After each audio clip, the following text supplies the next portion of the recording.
Hi, I'm Val McDermid and this is Where I Write for Periscope. I'm sitting here today in my office in my house in Edinburgh, which is mostly where I write, except when I don't. I find other places are quite conducive to writing as well. I like writing on trains, for example. I find that very relaxing, very calming. I can just sit there quietly with my laptop and write away on the train. But oddly enough, I don't find airports or planes particularly good for writing. So I think there's something about being on the train. It's that sort of enclosed, encapsulated chunk of time on your own. I can write in coffee shops, unlike other writers. I get too easily distracted. I become more interested in watching the people rather than actually paying attention to what's on my screen. So here I am in my office in Edinburgh. Here's the desk where I work. It is cluttered. It's particularly cluttered at the moment because I'm coming towards the end of a book. So there's lots of bits of paper here with little notes to myself of what's coming up in the next sections. Little notes about things to remember that I have to go back to while I'm doing my revisions, things I need to add in. Lots of piles of paper there so I can scribble as I go. I've got two notebooks. I've got the little notebook that tends to go around in my bag with me where I'm going, and that's for notes, and that's sort of like, you know, here's what's happening next. So that contains interesting notes like, what happens next? The books! Tony says, no, it's not the ones who come up again and again. So I know what these notes mean, even though nobody else really does. And then there's the big notebook, which is more of the sort of details that I have to deal with as I come along through the book. Might be little notes about circumstances that I can capitalise on, little twists that I can put in, things that I've thought about as I've been preparing the book, and they're all there in the big notebook. And also the big notebook are any technical notes that I've had to make about particular things that I won't remember. Things like plot points and character points, I tend not to write very much. But for actual details of factual stuff, forensic detail perhaps, or something to do with the measurements of a room or a building or something, those are things that I'll write down in the big notebook.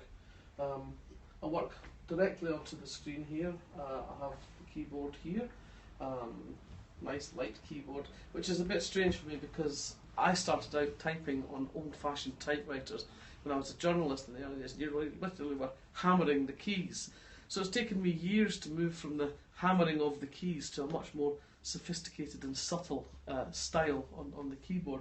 So I sit here and I have my sharpened pencils and I have my bits of paper and notes get written, and I have my eternal supplies of cup of coffee, glass of water, smints of one variety or another. So I used to smoke a lot, and smoking was the perfect punctuation when I was writing. You know, you come to the end of a sentence or the end of a paragraph, I'd stop and think about what comes next, stop and have a cigarette.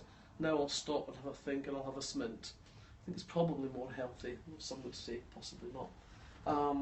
The desk is, as I say, very cluttered, but I know where everything is, and I have my convenient skull paperclip holder and other assorted bits and pieces that I've acquired over the years from friends and admirers on occasion, fans. I love this beer bottle from Arizona, which was a gift from one of my favourite booksellers, Barbara Peters at the Poison Pen in Scottsdale, Arrogant Bastard Ale. I come from Scotland, obviously, as you can tell. We're a very sweary people, so another thing on my desk is my periodic table of swearing, which helps me if I ever get stuck for some particular expletive or other. So, as I say, I sit here and I sit and type, and then I look around, look out the window at the sky and the rooftops, and then I come back to the screen. It's nice to have that distance and difference things to fix your eye on. And because it's a working office as well, there's all sorts of stuff. So there's, like, you know, right at the back of me here, there's script, radio script. There's a chunk of the novel printed out so I can correct it. There's author copies of my latest paperback, Skeleton Road, #1 on the paperback list this week, which I'm very proud of. Book about forensics. And stuff comes in from my foreign publishers irregularly. Sometimes you can tell pretty clearly what it is. This one, I can recognise the cover. It's Cross and Burn because it's got burning bridges on it. Even though I think it's Norwegian, but I'm not sure what the title is. Pa en Brennen de Bro probably means burning bridges, something of that sort. This one, I have no idea what it is. it's Chinese, and until I actually open the book and check the copyright page, I'm not sure which book it is, because the cover doesn't really give me many clues. I don't know, it might be a slightly impressionistic fourth bridge with a girl's face on it, but who knows.